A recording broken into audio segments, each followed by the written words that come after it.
शांति दूत की सुन लो वाणी, शांति दूत की सुन लो वाणी, शांति दूत की सुन लो वाणी, शांति दूत की सुन लो वाणी, शांति दूत की सुन लो वाणी, शांति दूत की सुन लो वाणी। रहेगा नहीं किसी नैन में पानी। चितवत काम भयउ जरि छार, सिर्फ 30 नेत्र उघाड़ने से कामदेव जल के राख हो गए। कामदेव इस काम की प्रबलता बता दे कि नहीं, कि जानते हो सब? बताओ। जितने भी सीनियर और यंग और जो लोग बैठे हैं, अपने अपने अपोजिट सोचना। स्त्री है तो पुरुष के बारे में सोचना, पुरुष है तो स्त्री के बारे में सोचना। आप सुनसान रास्ते से जा रहे हो, कोई दूर दूर तक नजर नहीं आ रहा है, पहले पुरुष सोचें। और वहां पर एक दूर पेड़ पे आपको एक साड़ी का पल्लू नजर आता है, दूर दूर से आप साड़ी के पल्लू को देखते हैं। मैं सिर्फ इतना जानना चाहता हूं कि आपकी स्पीड तेज होगी कि कम होगी?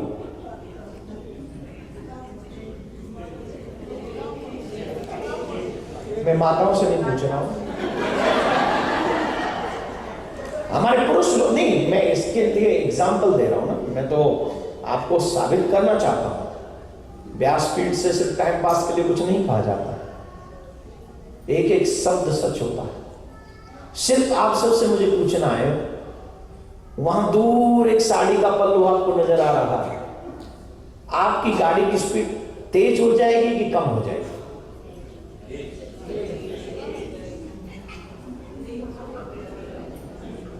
यहां अगर झूठ बोला तो नरक में भी ठौर नहीं मिलेगा। ये भी ध्यान, भगवान के सामने बैठे हो आप, भगवान के सामने, तो झूठ बोलने की हिम्मत भी मत कर देना। बताओ कम होगी कि तेज? तेज होगी? ट्राई को तो भूल तो ना है। मैंने मान ली तुम्हारी बात, चलो तेज होगी, मुड़ के देखोगे कि नहीं? मान ली तुम्हारी बात, मुड़ के देखोगे कि नहीं?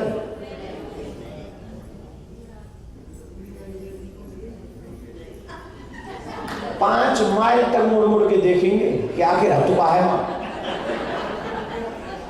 अगर ये पता ना चले कि वहां पेड़ है कि क्या है, वस्त्र से ये अनुभव होने लगे कि वहां स्त्री खड़ी है, 5 माइल तक जब तक वो दिखती रहे, इशारा देखते रहे, चाहे वो 90 साल कोई गाड़ी चला रहा हो, इतना प्रबल है कामदेव। यहां बड़ी जल्दी मुंह हिला दिया, तेज नहीं होगी, तेज स्लो होगी। अगर रास्ता हो तो एक बार मांगो कटोर मारेंगे। डबल गेम मत खेलिए ना, जो ह्यूमन नेचर तुम्हारे लिए है वो सबके लिए, वो ऋषि मुनियों के लिए, वो संत महात्माओं के लिए। अब विश्वामित्र जी के पास में जब मेनका आई थी, ये प्रमाण अलग से देना पड़ेगा मुझे, कामदेव ने तो विश्वामित्र जी को हरा दिया, हाँ या ना? मेनका के आगे परास्त हो गए, कामदेव के आगे परास्त हो गए। अब अगर उस समय मीडिया होता हमारा, तो सोशल मीडिया होता तो बताइए। आज तो हम संत महात्माओं की किसी हल्की सी बात पे भी बड़ा मजाक उड़ाते हैं उनका। ये ह्यूमन नेचर है, आप मजाक कैसे उड़ा सकते हो किसी का? हाँ, एक अच्छी बात है कि तपस्वी आदमी एक काम के आगे परास्त हो गए, सभी हो जाते हैं। जब भगवान कृपा करे तब कहीं जाके उसे बचा जा सकता है, और कामदेव के आगे तो बड़ा मुश्किल है। ब्रह्मा जी, नारद जी, तो तुम कोई घरेलू खजूर पे लटक के बड़े हुए हो क्या? ह्यूमन नेचर है। लेकिन हाँ, कामदेव को भगवान हरा सकते हैं जो हराया है। कौन बने गोपी? बाबा। वहां सब गोपी हैं, पुरुष सिर्फ एक ही है, श्री कृष्ण।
वहां भगवान आज भी आते हैं, ये सच है, पक्का आते हैं।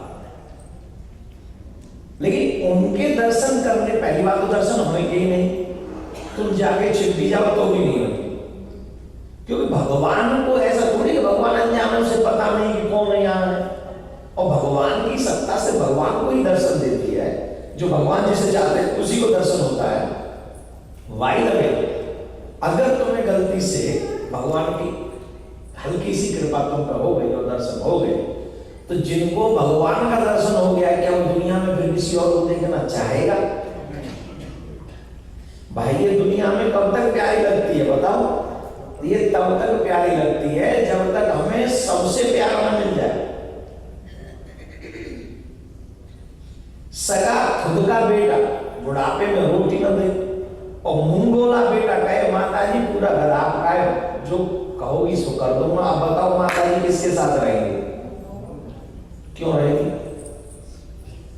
उसको तो आपने जन्म दिया, उसके साथ रहो। पर नहीं, वहां क्या मिल रहा है आपको? मान मिल रहा है, सम्मान मिल रहा है, भोजन मिल रहा है, वहां रहेंगे। तो जहां जीव को अधिक प्यार मिलता है जीव वहीं तो जाएगा, और भगवान से अधिक प्रेम संसार में आपको कोई दे नहीं सकता, ये मैं गारंटी से। मेरे ठाकुर से ज्यादा प्यार आपको कोई नहीं दे सकता। ये दुनिया में प्यार प्यार करती है ना, जो रोज लव यू के मैसेज आपको भेजती है, जिनकी शादी हो जाती है उनको भी शुरुआत में बहुत मैसेज आते हैं, और जिनके नहीं हुई है उनके ज्यादा आते हैं। हर एक कोई ना एक दिन में 100 मैसेज है, 1000 है कम से कम, एक ही बार में 1000 है। और वो शादी के बाद कहां भाग जाते, ना भी भागे स्थिर भी रहे, ठीक है, बच्चे होने के बाद कहां वो लव यू कम हो जाता है, फिर महीने में एक बार बोलने लगे, 2 साल बाद बच्चा हो जाए मैंने, फिर 10 साल बाद बोलते ही बार सही बता, फिर बच्चे को बोलते हैं, फिर बच्चा बड़ा हो जाए,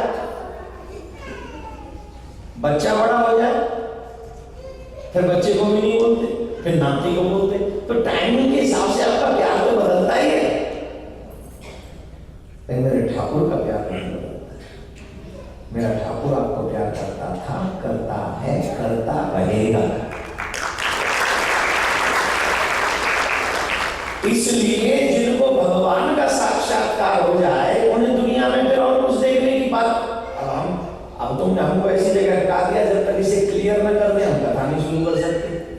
ये हमारी बड़ी मजबूरी है कि हमसे कुछ पूछ ले तो हमें वो सब क्लियर करके फिर आगे बढ़ाना, नहीं तो समझेंगे कि वो जानते नहीं। आप जानते नहीं है, पर थोड़ा बहुत जितना जानते हो उतना तो बोल दें आपको। सूरदास बाबा को सूरदास इसलिए कहा जाता है कि उनकी आंख नहीं, राइट?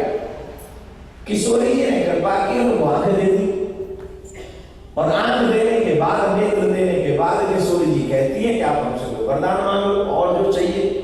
तो सूरदास महाराज ये कहते हैं कि जो नेत्र मेरे पहले जैसे थे ना अंधे, आप मुझे अंधा ही कर दो। अरे दुनिया मांगती मेरी आंखों में रोशनी नहीं है, ये नहीं है, वो नहीं है, और आप कह रहे हो अंधा कर दो। क्यों? बोले मुझे इसलिए अंधा कर दो, जिन नेत्रों से हमने आप युगल स्वरूप का दर्शन कर लिया है, उन नेत्रों से हम और कुछ देखना नहीं चाहते। तो कितना, अब आपसे कोई कहते हैं, आप भगवान पूछे कि भाई वरदान आप मांग सकते हो कभी? क्या मैं अंधा कर दो? बोलो मांग सकते, हिम्मत है? इसीलिए आपको कोई पूछेगा नहीं। हमें जब भी मौका मिलेगा भगवान से हमें तो मकान दे दो, हमें तो कार दे दो, हमें परिवार दे दो, हमेशा मिटने वाली चीजें भगवान से मांगे, कभी भी भगवान से भगवान की भक्ति नहीं मांगते। तो सूरदास बाबा ने क्यों कहा कि हमको अंधा कर दो? क्यों कहा बताओ? इसीलिए कहा कि जिन्होंने दर्शन गोविंद का कर लिया उन्हें कुछ और देखने की आवश्यकता नहीं। हमको और आपको इसलिए दुनिया अच्छी लगती है क्योंकि अभी कभी इन आंखों से सच देखा नहीं, सुंदरता देखी नहीं है, इसलिए दुनिया हमें सुंदर लगती है। आज का प्रसंग यही पूरा करते हैं, कथा प्रारंभ करते हैं। राधे राधे। कल आपने कथा श्रवण की मेरे प्यारे, भगवान श्री कृष्ण रास करते हैं, रास में कामदेव को परास्त करते हैं। फिर 11.5 वर्ष की आयु में श्री कृष्ण मथुरा जाते हैं, मथुरा जाकर कंस को मारते हैं, कंस को मारकर उद्धव के द्वारा ब्रज में संदेश भेजते हैं, ब्रज के प्रेमियों के द्वारा उद्धव को प्रेमी बनाते हैं, जिन उद्धव को अभिमान था ज्ञान का। देखिए, भगवान को ज्ञान से पाना बहुत टेढ़ी खीर है, प्रेम से पाना बहुत आसान। ज्ञान हमें कई बार मजबूर बना देता है, और पूरा ज्ञान तो कभी हो ही नहीं सकता। जब ब्रह्मा जी कहते हैं कि तुम्हारा आदिमध्य अंत नहीं पता, तो फिर हमारी औकात क्या है? जब ब्रह्मा जी कहते हैं हमारे आदिमध्य नहीं पता, तो हमारी तुम्हारी औकात क्या है? हम कैसे जान पाए उसे जानने के लिए जितना भी समय लगाते हैं वो कम पड़ जाता है। इसलिए अगर तुम ज्ञानी न बन सको तो कोई बात नहीं, प्रेमी बनने की कोशिश करो। बहुत से लोगों को मैंने देखा है भगवान के प्यार के लिए भी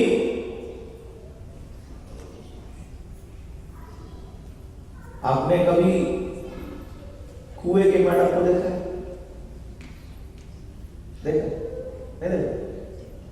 कुएं के मेंढक से पूछो कि भाई दुनिया कितनी बड़ी है, तो वो कहेगा पूरी दुनिया जितनी कुआं है उतना ही है। अरे इतना ही कैसे? हम तो शिकागो घूम गया, और शिकागो में तो भाई हमको जाने में कम से कम 20 घंटे लगे, 22 घंटे में पहुंचे, और वहां घर से लगा ले तो 27-28 घंटे बाबा आंखें लाल पड़ जाए। इतनी लंबी दुनिया, और पूरा घर भी नहीं है, इधर भी है इधर भी है, बहुत लंबी चौड़ी। तुम क्या कहते हैं कुएं जैसी? बोले तुम नहीं जानोगे, हमने तो इतनी ही देखी, इसलिए हमारी तो दुनिया इतनी ही है। वैसे ही ज्ञानी लोग या कुछ सेल्फिश लोग धर्म को भी सीमित कर देते। वो उनको लगता है कि हम जहां बैठे हैं वही धर्म है। ऐसा नहीं है।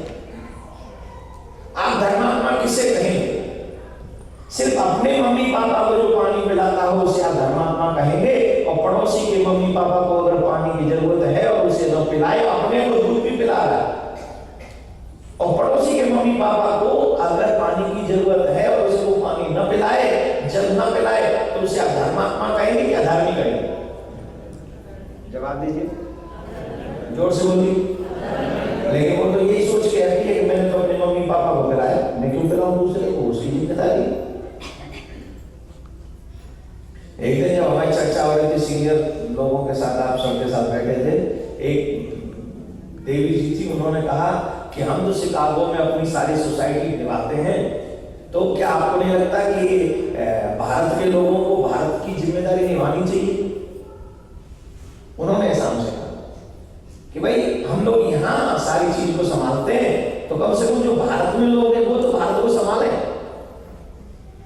अब मुझे सिर्फ इतना बताइए, उन्होंने अच्छा कहा कि आपके हिसाब से सही था?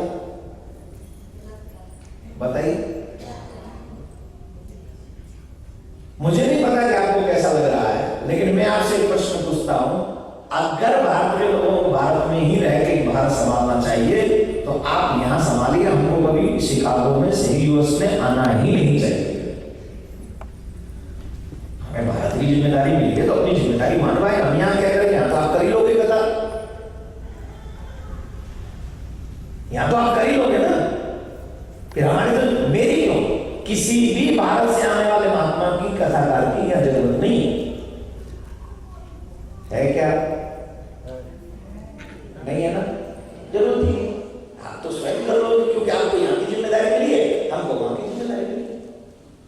कितना नैरो माइंड, आपकी बात याद है, नैरो माइंडेड है व्यक्ति कि आप हमें डिवाइड कर रहे हो। भारत के हिंदू अलग हैं और यूएस के हिंदू अलग हैं, भारत के लोगों की जिम्मेदारी अलग है और यूएस के लोगों करे कि क्या बात करते हो? हमारा धर्म वसुधैव कुटुंबकम का धर्म है और हम लोगों ने वो डिवाइड कर दिया, सिर्फ सीमित कर दिया। कई लोगों ने इसे धर्म में, मजहब में, प्रदेश में बांट के रख दिया। हम तो सिर्फ गुजराती भाषा बोले, हम सिर्फ पंजाबी भाषा बोले, हम सिर्फ क्या बात करते थे? किसी भी घर में प्रांत की भाषा नहीं बल्कि देश की भाषा बोलनी चाहिए, और देश की भाषा हिंदी है मेरे भाई। नैरो माइंडेड लोग होते हैं जो सिर्फ अपने प्रदेश के बारे में सोचते हैं, वो लोग ओपन माइंडेड है जो अपने देश के बारे में सोचते हैं। हमें कोई जरूरत नहीं है आपके यहाँ आने की, पर आपको भी जरूरत नहीं भारत की धरती पे पैर रखने की। फिर आप यहाँ की जिम्मेदारी निभाओ, वहां की जिम्मेदारी निभाओ। बोलो मंजूर है? खाओ कसम के आज के बाद कभी नहीं आओ, हम भी खाते हम भी नहीं आए।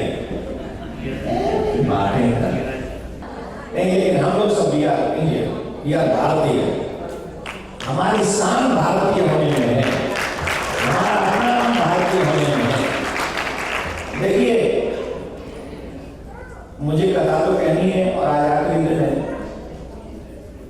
लेकिन अगर हम लोग एकजुट नहीं हुए, आने वाले 10 सालों में हमें कोई पानी देने वाला नहीं बचेगा, ये याद रखना।